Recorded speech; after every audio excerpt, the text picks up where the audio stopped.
Welcome to the channel, Hayward here.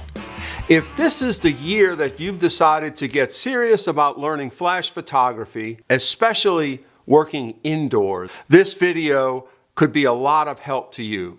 If you're a subscriber to the channel and have been here for a while, I'm going to say some things that are fairly different from what you've heard me say before. Also, if you stick around till the end, I've been away for a reason. I've been working on a fairly large project. So if you're interested in that, and if you're interested in maybe participating, stick around till the end. I'll have a little bit more on that. Okay, let's move into the studio area for a little hands-on with the flash I'm actually going to be using to demonstrate. Okay, let's get started. Now, brace yourself, okay?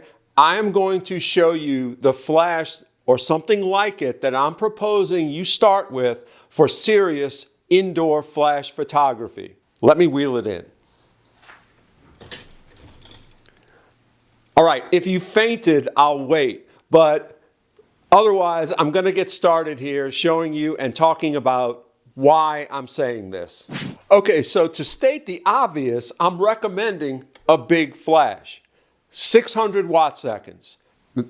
Bear with me, I know we've never gone down this path before, but there's a few really good reasons I'm recommending you begin your indoor photography flash journey with a big flash.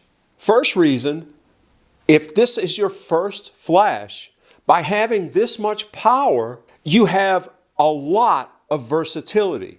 You can bounce it off of things. You can use big modifiers. You can use multiple reflectors. It can light two things at once. If you are just starting out and you need a one light flash and you're working indoors, I'm recommending a really big flash like this. Also, working indoors, again, it's AC powered, so it's cheaper. This is less than $300, okay? 600 watt seconds for less than $300.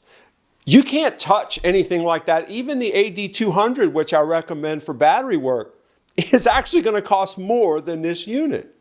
Okay, when you're working with lighting and flash, you can't get away from physics. For every foot you move this away from your subject, you lose half the light. That might not make a whole lot of difference if you're only photographing one person, but if you ever have to photograph a group of 4 or 5 people, you're going to have to move this maybe 7, 8 feet away. Do the math. How much light have you lost? It's going to be hard to do that with a speed light indoors and get enough light to make really good exposures. Another consideration is modifiers. The more you work with flash, the more important you're going to realize that modifiers are. And when you move up to a flash at this scale, and any of the others that I'll be recommending to you, a battery version of this or from other brands, you now have industry standard mounts that you can get soft boxes and beauty dishes and any number of things that fit these standard mounts. Those make a great deal of difference in the quality of the lighting you use in your photography.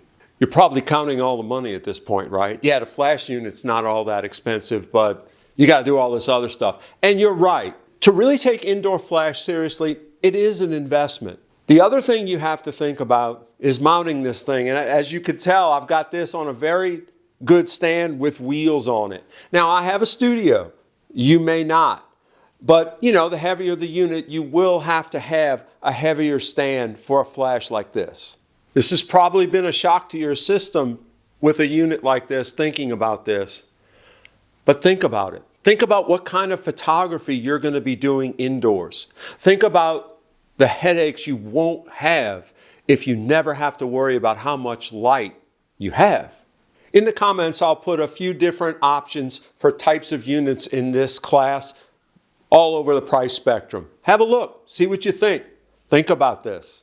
Okay, now that I've talked about the characteristics of the flash that I think would be a good start for you for indoor photography of many types, I'm going to link an older video of metering for flash, which is vital to your success with flash. Longtime subscribers to the channel will know that I haven't been around for a while.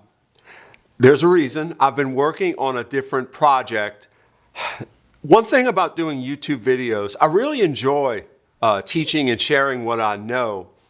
But one thing that's not a lot of fun about it for me is that it's not really interactive. The comment section doesn't cut it.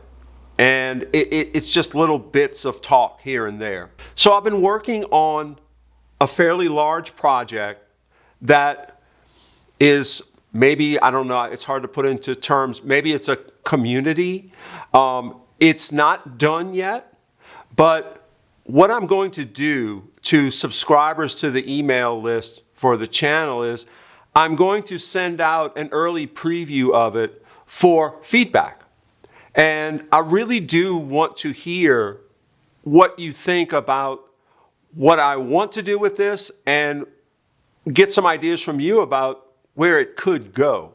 Overall, it's about interactivity and sharing of ideas between photographers like you of all levels. This is not for professionals. In fact, it's kind of aimed at amateurs and serious amateurs. So if you're interested, I'm going to put a link in the comments for you to sign up on the email list, and probably within the next month, I'm going to send out a preview for comments from you. As always, thank you so much for tuning into the channel, and I look forward to the next video, and I look forward to your comments on this new project. Until the next video, cheers.